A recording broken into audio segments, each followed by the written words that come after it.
தந்தை மகன் தூயாவின் பெயராலே ஆமேன். மத்தேயு எழுதிய நற்செய்தியிலிருந்து வாசகம் அதிகாரம் 25 இறைவசனங்கள் 31 முதல் 46 முடிய. அக்காலத்தில் இயேசு தம் சீடரை நோக்கி கூறியது: வானதூதர் அனைவரும் புடைசூழ மானிட மகன் மாட்சியுடன் வரும்போது தம் மாட்சிமிகு அரியணையில் வீற்றிருப்பார். எல்லா மக்களினத்தாரும் அவர் முன்னிலையில் ஒன்று கூட்டப்படுவர். ஓர் ஆயர் செம்மறி ஆடுகளையும் வெள்ளாடுகளையும் வெவ்வேறாக பிரித்து செம்மறி ஆடுகளை வலப்பக்கத்திலும் வெள்ளாடுகளை இடப்பக்கத்திலும் நிறுத்துவது போல் அம்மக்களை அவர் வெவ்வேறாக பிரித்து நிறுத்துவார். பின்பு அரியணையில் வீற்றிருக்கும் அரசர் தம் வலப்பக்கத்தில் உள்ளோரை பார்த்து, என் தந்தையிடமிருந்து ஆசி பெற்றவர்களே, வாருங்கள். உலகம் தோன்றியது முதல் உங்களுக்காக ஏற்பாடு செய்யப்பட்டிருக்கும் ஆட்சியை உரிமை பேறாக பெற்றுக்கொள்ளுங்கள். ஏனெனில் நான் பசியாயிருந்தேன், நீங்கள் உணவு கொடுத்தீர்கள். தாகமாயிருந்தேன், என் தாகத்தை தணித்தீர்கள். அந்நியனாக இருந்தேன், என்னை ஏற்றுக்கொண்டீர்கள். நான் ஆடையின்றி இருந்தேன், நீங்கள் எனக்கு ஆடை அணிவித்தீர்கள். நோயுற்று இருந்தேன், என்னை கவனித்துக் கொண்டீர்கள். சிறையில் இருந்தேன், என்னை தேடி வந்தீர்கள் என்பார். அதற்கு நேர்மையாளர்கள், ஆண்டவரே, எப்பொழுது உம்மை பசி உள்ளவராக கண்டு உணவளித்தோம், அல்லது தாகம் உள்ளவராக கண்டு உமது தாகத்தை தணித்தோம்? எப்பொழுது உம்மை அந்நியராக கண்டு ஏற்றுக்கொண்டோம், அல்லது ஆடை இல்லாதவராக கண்டு ஆடை அணிவித்தோம்? எப்பொழுது நோயுற்றவராக அல்லது சிறையில் இருக்க கண்டு உம்மை தேடி வந்தோம் என்று கேட்பார்கள். அதற்கு அரசர், மிகச் சிறியோராகிய என் சகோதரர் சகோதரிகள் ஒருவருக்கு நீங்கள் செய்ததை எல்லாம் எனக்கே செய்தீர்கள் என உறுதியாக உங்களுக்கு சொல்கிறேன் என பதிலளிப்பார். பின்பு இடப்பக்கத்தில் உள்ளோரை பார்த்து, சபிக்கப்பட்டவர்களே, என்னிடமிருந்து அகன்று போங்கள். அலகைக்கும் அதன் தூதருக்கும் ஏற்பாடு செய்யப்பட்டிருக்கிற என்றும் அணையாத நெருப்புக்குள் செல்லுங்கள். ஏனெனில் நான் பசியாயிருந்தேன், நீங்கள் எனக்கு உணவு கொடுக்கவில்லை.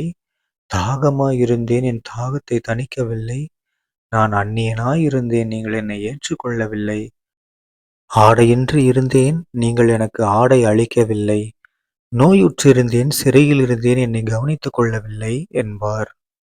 அதற்கு அவர்கள், ஆண்டவரே, எப்பொழுது நீர் பசியாகவோ தாகமாகவோ அந்நியராகவோ ஆடையின்றியோ நோயுற்றோ சிறையிலோ இருக்க கண்டு உமக்கு தொண்டு செய்யாதிருந்தோம் என கேட்பார்கள். அப்பொழுது அவர், மிகச் சிறியோராகிய இவர்களுள் ஒருவருக்கு நீங்கள் எதையெல்லாம் செய்யவில்லையோ அதை எனக்கும் செய்யவில்லை என உறுதியாக உங்களுக்கு சொல்கிறேன் என பதிலளிப்பார். இவர்கள் முடிவில்லா தண்டனை அடையவும் நேர்மையாளர்கள் நிலை வாழ்வு பெறவும் செல்வார்கள். ஆண்டவரின் அருள்வாக்கு. கிறிஸ்துவே உமக்கு புகழ். அன்பார்ந்த சகோதர சகோதரிகளே, இன்று தவக்காலம் 1ஆம் வாரம் பிப்ரவரி 23ஆம் தேதி 2026ஆம் வருடம் திங்கட்கிழமை. இன்றைய நற்செய்தியில பாருங்க, நம்ம இயேசு கிறிஸ்து ஆண்டவர் நமக்கு பற்பல விஷயங்களை எடுத்து வச்சிருக்காரு. மறைமுகமாகவும் சரி, வெளிப்படையாகவும் சரி, நமக்கு பற்பல விஷயங்களை எடுத்து வச்சிட்டாரு. ஓகேங்களா? முதலாவது என்ன அப்படின்னா, கடவுள் என்ன பண்ணுவாராம், இறுதி நாள்ல மக்களை 2ஆக பிரிப்பாராம். நல்லவங்க ஒரு பக்கமும் கெட்டவங்க ஒரு பக்கமும் பிரிச்சுட்டு வரோம். ஓகேங்களா? அப்ப நல்லவங்கன்னா யாரு? பூமியில இருக்கும்போது நல்லதை செய்யணும். நல்லதுன்னா என்ன? பாவம் செய்யாமல் இருக்கிறது மட்டும் நல்லது கிடையாது. அடுத்தடுத்து நம்ம என்ன பண்ணணும்? ஏழைகளுக்கு உதவி செய்யணும். ஓகேங்களா? அந்த ஏழைகள்லயே ஏசப்பா எத்தனை பிரிவா பிரிக்கிறாரு பாருங்க. பசியா இருக்கிறவங்களுக்கு சாப்பாடு கொடுத்தியா? தாகமா இருக்கிறவங்களுக்கு தண்ணி கொடுத்தியா? இல்ல அந்நியராக இருந்தாங்க, அவங்கள ஏத்துக்கிட்டியா? ஆ ஆடை இல்லாம எவ்வளோ பேர் இருக்காங்க. பழைய ட்ரெஸ் போட்டுருப்பாங்க. அவங்களுக்கு நீ ஏதாவது ஆடை கொடுத்தியா? அதே மாதிரி உடம்பு சரியில்லாம இருப்பாங்க ஹாஸ்பிட்டல்ல.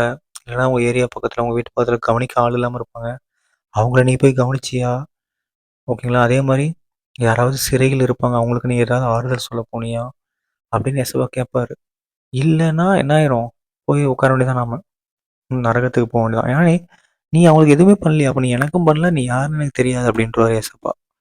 ஓகேங்களா? ஸோ நம்ம ஏழைகளுக்கு செய்வதெல்லாம் ஏசப்பாவுக்கு செய்கிற மாதிரி. ஓகேங்களா? இந்த விஷயத்தை ஏசப்பா நமக்கு எடுத்து வைக்கிறாரு. 2வது, கண்டிப்பா நரகம்னு ஒன்று இருக்கு. அதுவும் எப்படி முடிவில்லா தண்டனையும். ஓகேங்களா? நம்ம பாவம் செய்தாலும் சரி, நல்லது மற்றவங்களுக்கு செய்யாம விட்டாலும் சரி, முடிவில்லா தண்டனை கிடைக்கும்னு சொல்லிட்டாரு. அதனால இனிமேல் நம்ம எப்படி இருக்கணும்? முடிந்த அளவுக்கு எந்த அளவுக்கு முடியுமோ இந்த பூமியில் வாழ்ற வரைக்கும் பயங்கரமா நம்ம எல்லாருக்கும் உதவி செய்து விண்ணக வாழ்க்கையை தக்க வைத்துக் கொள்வோம். சரிங்களா? அதுதான் ரொம்ப ரொம்ப முக்கியம். அதை நம்ம எல்லாரும் தக்க வைத்துக் கொள்வோம்ன்ற நம்பிக்கையோட இந்த நாளை தொடருவோம். சரிங்களா? தந்தை மகன் தூயாவின் பெயராலே ஆமீன். இயேசுவை போல சீரண்டி மரியா வாழ்க, இயேசு ரத்தம் ஜெயம். அல்லேலூயா. Praise the Lord.